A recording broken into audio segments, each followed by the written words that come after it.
Engineer और technician की भी मौत हुई है। सिपाही निसार की भारतीय हमले में मौत हुई, ये कहा। सिपाही मोहम्मद अदील अकबर की भी मौत हुई, ये भी स्वीकारा। नाइक अब्दुल रहमान की मौत हुई, ये भी पाकिस्तान ने कहा। सेना के लांस नायक दिलावर खान की भी मौत हुई, ये भी पाकिस्तान ने स्वीकारा है और बाकायदा इनकी तस्वीरें भी साझा करते हुए इस बात को कबूल किया है कि क्या भारतीय हमले में 11 सैनिकों की मौत हुई है। हाँ, इस पर अब पाकिस्तान जो है वो हामी भर रहा है और इसको लेकर अब अपने नुकसान को धीरे धीरे करके पाकिस्तान बताता भी जाएगा।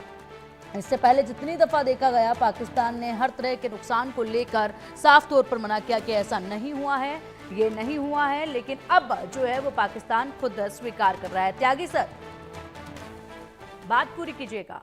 हाँ, मैं पहले बता दूं कि इन्होंने अभी ये नहीं बताया कि किराना हिल्स में कितनी मौतें हुई हैं और कितने लोग अफेक्टेड हुए हैं, अगर नहीं भी मरे हैं तो किराना हिल्स के अंदर वहां पे जहाँ पे फिशन मटेरियल है, वो फिशन मटेरियल अलग अलग स्फीयर्स में रखा जाता है। जब वो जुड़ते हैं, क्रिटिकल मास बनता है, डेटोनेट होते हैं, तब तो न्यूक्लियर ब्लास्ट होता है। लेकिन अगर इस पोजीशन में उसके ऊपर अटैक हो जाए तो फिर उससे शॉकवेव्स निकलती हैं जो जमीन के हिलने में देखी जा सकती हैं। एक 4.6 मैग्नीट्यूड ऑन रिश्टर स्केल का भूकंप नोटिस किया गया है।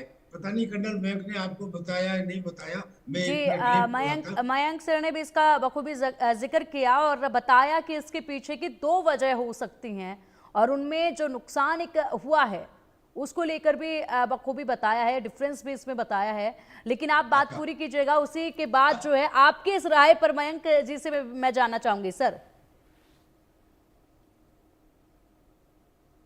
5.4 का भूकंप, 5.4 मैग्नीट्यूड का ऑन रिश्टर स्केल भूकंप नोट किया गया।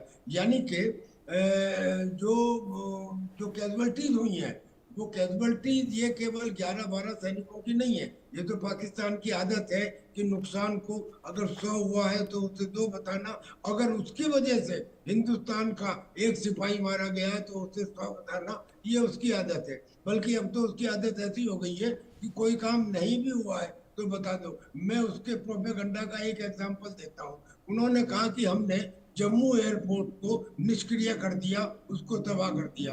अब पहली बात तो ह्यूमन इंटेलिजेंस आपके सामने है कि उसमें कुछ नहीं हुआ। लेकिन उन्होंने इसे प्रूव करने के लिए एक सैटेलाइट तस्वीर और उसके ऊपर किसी फोटोशॉप से एक काला धब्बा बनवा लिया और ये बता दिया कि साहब देखो, ये सैटेलाइट तस्वीर है, मैं कुछ नहीं कह रहा हूँ।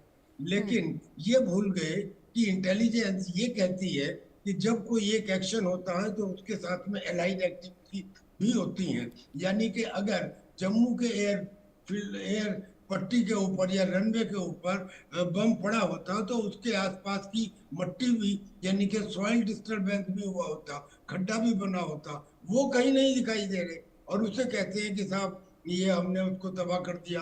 ऐसे ही वो उधमपुर एयरपोर्ट के बारे में कहते हैं। और फिर जिस देश का जन्म से ही लेके आज तक झूठ बोलने का सेंचुरी बन चुकी हो, उसके बारे में, उसके प्रोपेगेंडा के बारे में क्या कहें। वो अपनी डोमेस्टिक ऑडियंस को खुश करने के लिए जो चाहे वो कहते हैं। लेकिन ग्लोबल कम्युनिटी को ये समझ में आ गया है कि हिंदुस्तान की कितनी ताकत है। और ऐसा नहीं है अब साउथ एशिया के अंदर कोई और दूसरी कंट्री है। साउथ एशिया में it is now India which is coming up, which is not only come up, which has already come up to a required standard। हमने, खास बात यह है कि हमने अमेरिका की तरह से F-35 के ऊपर खर्चा नहीं किया। हमने जो हमारे पुराने हथियार थे उनको भी मॉडिफाई करके अपनी इंटीग्रेट किया। यानी कि हमारी कैपेबिलिटी जो है वो इंटीग्रेशन में है। इंडियन आर्मी के, इंडियन नेवी के, इंडियन एयरफोर्स के सभी डिफेंस सिस्टम को, पहले यूएवी, ठीक है, उसके बाद ठीक है। टीपी त्यागी सर, यहाँ पर जिस तरीके से आपने बखूबी इसको बताया है, इस पर मयंक सर के विचार शायद थोड़े कुछ अलग हो सकते हैं, उनके विचारों को भी इसी पर हम जानेंगे। लेकिन इससे पहले जो ग्राउंड जीरो से बड़ी खबर सामने आई है उस पर हम अपडेट लेंगे हमारे सहयोगी आशिक मीर से।